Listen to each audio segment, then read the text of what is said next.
Bom, turminha, e aqui aí o nosso módulo 4, né?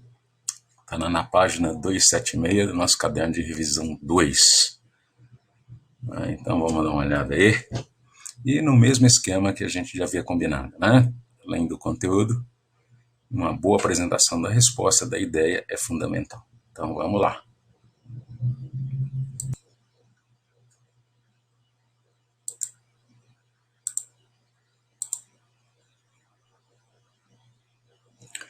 Bom, turminha, então vamos lá. Aqui no nosso, começando o nosso módulo 4, né? Página 276.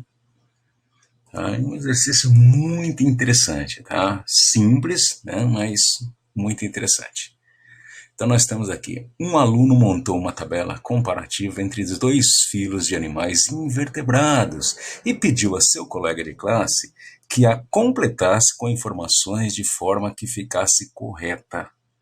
Então, quais são os critérios? Então, metameria, né? Segmentação corporal, destino do blastóporo. Então, a gente não pode esquecer que vem lá da embriologia. Né? O blastóporo, em alguns animais, ele dá origem à boca. São os animais protostômios. Mas tem outros animais que o blastóporo dá origem ao ânus. São animais deuterostômios. Tá? Bom, e presença de clitelo. Clitelo é a exclusividade, né, de alguns anelídeos. Ele está muito desenvolvido na minhoca e aparece o tempo todo na minhoca, é uma estrutura reprodutiva. Então, o clitelo é aqueles anéis fundidos, né, que produzem o casulo, que faz com que haja movimentação dos óvulos, né, o espermatozoide, na hora da fecundação. Então, na minhoca ele está presente o tempo todo, na sanguessuga ele está presente só na época da reprodução, mas no poliqueto, que é o outro tipo de anelida, tá, ele não está presente, certo? Porque a fecundação não envolve essa estrutura, a fecundação externa, tá certo? Ok? Então vamos dar uma olhada aqui. Tá? O animal 1, ele apresenta segmentação corporal. Então esse animal 1, ele em relação a essa característica, são 3 filos que têm metameria, segmentação corporal. São os anelídeos, são os artrópodes e são os cordados. Então, o animal 1 é um desses 3 filos. Destino do blastóporo, ou seja, o blastóporo forma a boca ou forma o ânus. Como ele é protostômio, está dizendo que o blastóporo dá origem à boca. Então, se o blastóporo dá origem à boca, esse animal ou é um anelídeo ou um artrópode, tá? Porque nos cordados, tá, eles são deuterostômios. O blastóporo dá origem ao ânus, tá certo? E aqui está falando que ele apresenta o clitelo, a estrutura reprodutiva, que é específica de anelídeos. Então, se trata de uma minhoca, o animal 1, que tem o corpo segmentado, é protostômio e tem clitelo, com certeza, né, é a minhoca ou uma sanguessuga, ok? O animal 2 não tem segmentação corporal, então você já exclui esses 3 grupos, anelídeos, artrópodes e cordados. Bom, e é deuterostômio. Deuterostômio, então peraí, só existem 2 animais que são deuterostômios, que são os equinodermos e os cordados. Ah, não tem metamerização, então já excluí cordado. Então, sobra para quem? Sobra para os equinodermos. E aqui, inclusive, né, tá confirmando, ó, tá? Ele não apresenta clitelo, quer dizer, não é um anelídeo, ok? Bom, então aqui a gente já vai para as perguntas, né? E já dá uma analisada nas respostas. A quais filos correspondem os números 1 e 2, respectivamente? Então nós descobrimos que o número 1 é animal pertencente ao filo Annelida, ou Annelídeos. Tá? E o número 2 pertence ao filo dos equinodermos. Pode ser uma estrela do mar, pode ser um lírio do mar, pode ser um pepino do mar, pode ser uma serpente do mar, certo? Tá? O item B. Que filo indicado na tabela é considerado o parente mais próximo dos cordados? Bom, então a gente não pode esquecer que esse é um velho assunto sempre abordado, né? E apesar de superficialmente não parecer, mas os equinodermos são aqueles animais que mais se assemelham aos cordados. Tá? Então, a principal característica é embrionária, é o fato de ambos serem deuterostômios. Tá certo? Então, que critério da tabela foi utilizado para se determinar esse grau de parentesco? Tá? Então, é o destino do blastóporo. Então, tanto nos cordados quanto nos equinodermos, o blastóporo dá origem ao ânus, animais deuterostômios. Então, a gente não pode esquecer, equinodermos e cordados são deuterostômios. Dos quinidários até os artrópodes, os animais são protostômios. E a gente não pode esquecer que o porífera não recebe esse tipo de classificação porque ele não desenvolve um sistema digestório, ele não tem um sistema digestório. Aliás, ele só chega até a fase de blástula. Então ele não chega até a fase de gastro, então não dá para determinar se ele é protostômio ou deuterostômio, porque ele simplesmente não desenvolve nem o blastóporo nem o arquêmpero. Combinados? Então é isso. Então, tá aqui as respostas, né? Que, de novo, não exatamente, não tem, a sua resposta não tem que ser exata como essa, né? Mas não pode ficar muito distante disso. Ok? Bom, a gente tem aqui a questão 2, né? Do módulo 4.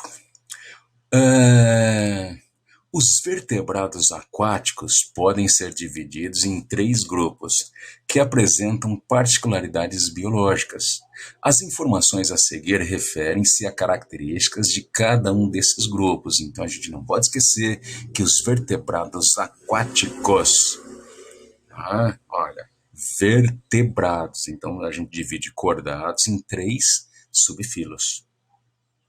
2 desses subfilos a gente chama de protocordados, né, que são a assídia, que tem a notocorda só na fase larval e na cauda.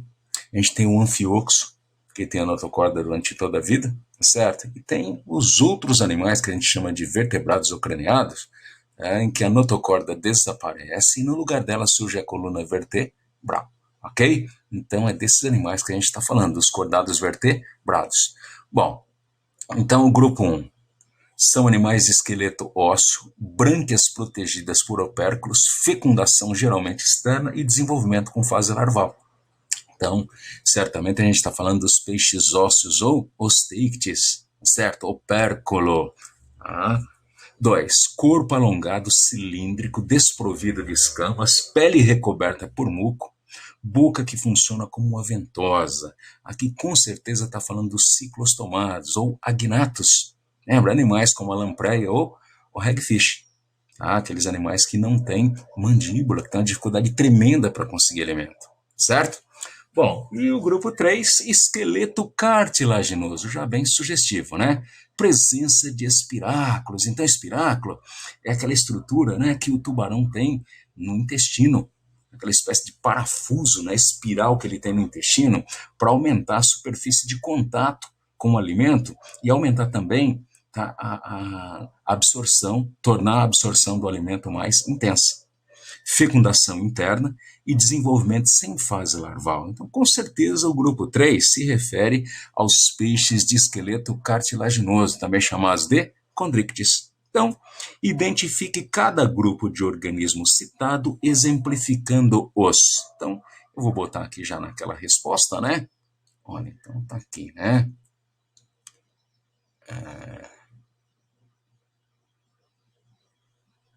Então, o grupo 1, que a gente falou, são os osteíctes.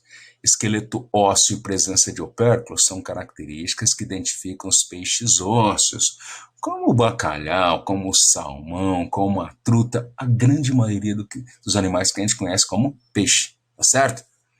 2. Corpo sem escamas e boca com função de ventosa. Olha, ventosa, ciclostomado, boca circular. Tá? Então, são esses animais que não têm mandíbula, que só podem comer alimentos que cabem na sua boca. Então, eles têm uma dificuldade muito grande, né, em conseguir alimento, o que torna esses animais não bem adaptados aos seus ambientes. Tá certo? Então, identificam ciclostomados ou agnatos, representados pelas lampreias e feiticeiras, certo? Bom, e o esqueleto cartilaginoso e fecundação interna, ocorrem nos condríctes, ou peixes cartilaginosos, como o tubarão, as arraias e também as quimeras. Ok, gente? Então não é questão difícil não, tá? Só que tem que lembrar, né? Tem que lembrar, não é difícil. Ok?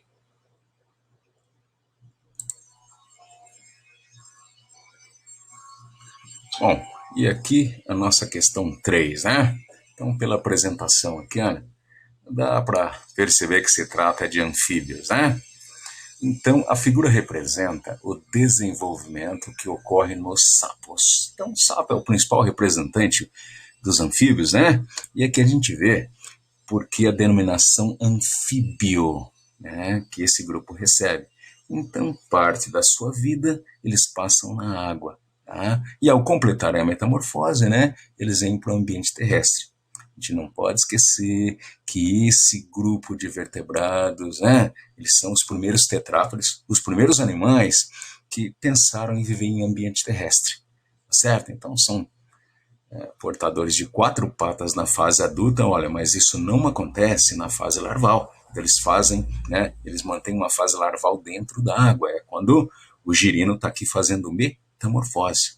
Tá? Então a gente não pode esquecer que a sua reprodução é dependente da água. Eles não acasalam, eles não têm, né, a cópula. Tá? Então o acasalamento acaba levando à fecundação externa, a fecundação dependente da água. Então, após a fecundação, surge um ovo de película fina. Esse ovo de película fina não poderia se desenvolver fora da água, em ambiente terrestre, sob o risco de dessecamento. Tá certo? Então, esse ovo não pode se desenvolver fora da água. A hora que ele eclode, ele libera um filhote que também é dependente da água, olha, que é o girino, tá certo? Então, esse girino respira na água, não tem patas para se locomover em ambiente terrestre, ok? E, além disso, excreta amônia, aquela excreta nitrogenada que é totalmente dependente da água para ser eliminada. Mas esse girino, né, aqui na água, captura alimento e consegue realizar a metamorfose, ou seja, terminar o seu desenvolvimento. A hora que ele termina na metamorfose, né, que consiste basicamente na perda da cauda, no caso do sapo, né, o surgimento das patas e a troca das brânquias pelos pulmões. Então, depois de completada essa metamorfose, o animal já tem condições de vir para o ambiente terrestre. Tá? Só que a gente não pode esquecer que os seus pulmões rudimentares não permitem a sobrevivência total, né? Ele tem que complementar a respiração pulmonar com a respiração cutânea. E aí, novamente, ele depende do ambiente úmido. Ele não pode sair da beira d'água, porque isso ressecaria a sua pele, né? Iria para um ambiente seco, ressecaria a sua pele e impediria a respiração cutânea, certo? Então, o primeiro animal vertebrado a sair da água veio para a terra, mas que ainda depende muito da água para sua sobrevivência. Então, não pôde fazer aquela conquista definitiva, ok? Mas vamos ver o que é que está sendo, né, pedido aqui em relação a ele. O tipo de desenvolvimento representado pela figura é direto ou indireto? É o desenvolvimento indireto. O direto é quando o que eclode do ovo é o filhotinho, que para virar adulto só tem que crescer. Mas aqui não. O que eclodiu do ovo? Eclodiu aqui o girino. Então, esse filhote, para virar adulto, além de crescer, ele tem que passar por mudanças radicais que a gente chama de metamorfose. Então, isso caracteriza o desenvolvimento indireto. Em qual ambiente é comum ocorrer esse desenvolvimento? Tá? Então, esse desenvolvimento aqui, olha, tá? Olha, ocorre em ambiente aquático, tá certo? Obviamente, né? Ele tem a vida em ambiente aquático e terrestre. Começa o seu desenvolvimento em ambiente aquático. Explique como os lisossomos atuam na regressão das caudas dos girinos e indique o destino do material resultante dessa regressão. Então, aqui é muito interessante, porque está misturando aqui, né, a parte de zoologia, né, com a parte de citologia, morfologia celular. Então, os lisossomos atuam principalmente no desaparecimento da cauda. Então, acontece o fenômeno chamado autólise, que é a autodigestão das células que constituem a cauda. Então, elas se autodigerem. Então, quem faz isso? O lisossomo, tá certo? Então, e o resultado dessa digestão, os nutrientes resultantes dessa digestão, tá, são utilizados para terminar a metamorfose, porque perde a cauda, mas ganha patas. Então, os nutrientes resultantes dessa digestão, parte dela vai, por exemplo, para a formação das patas, para a formação dos pulmões, para o desenvolvimento em si, certo? Então, vamos dar uma olhadinha aqui, né? Então, tá aqui. A figura representa o desenvolvimento indireto com metamorfose, que geralmente ocorre em ambiente aquático. Os lisossomos, no item B, liberam enzimas que degradam as células da cauda, em um processo conhecido como apoptose celular. Apoptose é aquele processo de suicídio programado, quando as células se suicidam e para isso estão programadas geneticamente.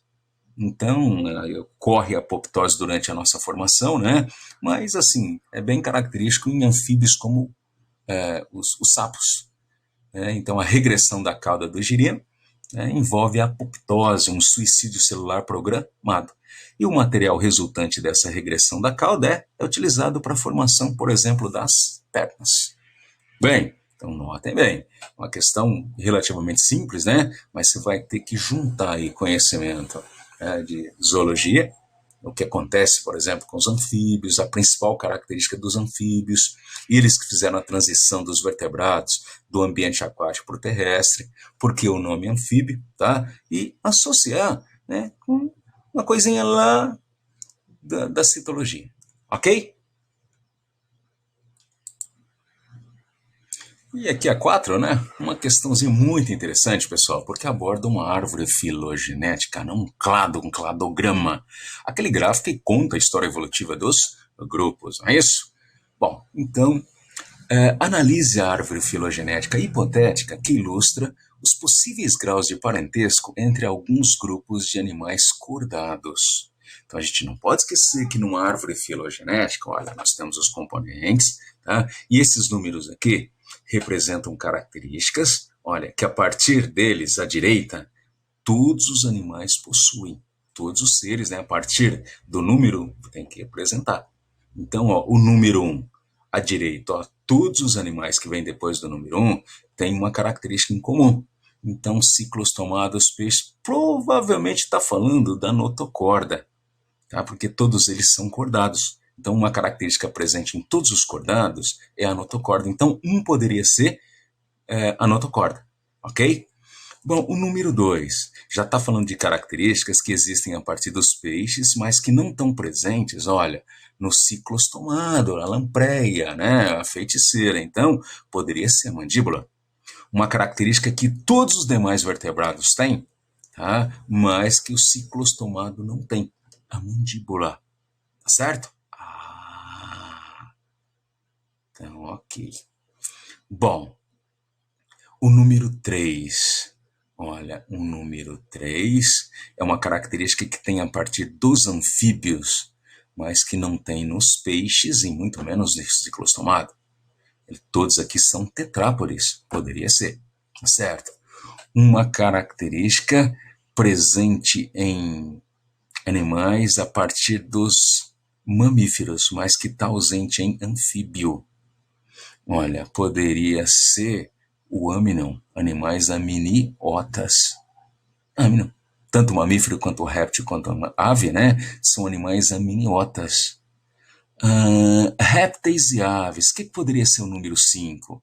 Uma característica que tem em répteis e aves, mas que não tem em mamíferos. Poderia ser o ovo com casca calcária, certo? Então, bom, entendemos? Entendemos. Então, vamos dar uma olhada no que é que está sendo perguntado aqui. Bom, A. Dê um exemplo de animal pertencente ao grupo dos ciclostomados. Então, vejam bem, nós temos dois exemplos, as lampreias e as feiticeiras. O que representam os nós indicados pelos círculos no esquema? Então, representam, olha, os nós. Olha, representa, tá aqui o nó, tá? Então, esse nó aqui, ó, é o primeiro animal a partir do ancestral comum. É o ancestral, é o animal mais antigo de todos esses grupos aqui, ó. Tá certo? Então tá aqui, ó, ciclostomado, olha, tá aqui, ó. Tá? Dos animais que estão sendo representados aqui, ó, são os vertebrados mais antigos. Os peixes se constituem nos animais com mandíbulas mais antigos que existem. Os anfíbios seriam os tetrápodes mais antigos que existem. Os mamíferos seriam os amniotas mais antigos que existem, e assim por diante. Os répteis e aves, os animais de ovo com casca calcária mais antigo que existem. Tá certo? B. Qual número indica o surgimento da mandíbula? Então, a mandíbula surgiu aqui, ó, tá? Com os peixes. Ciclostomado não tem, mas os peixes, ossos e cartilaginosos já tem. Então, número 2. Qual foi a principal vantagem adaptativa do surgimento da mandíbula para os animais? Então, quando os animais desenvolveram a mandíbula, eles já tiveram maiores opções em relação à obtenção de alimento.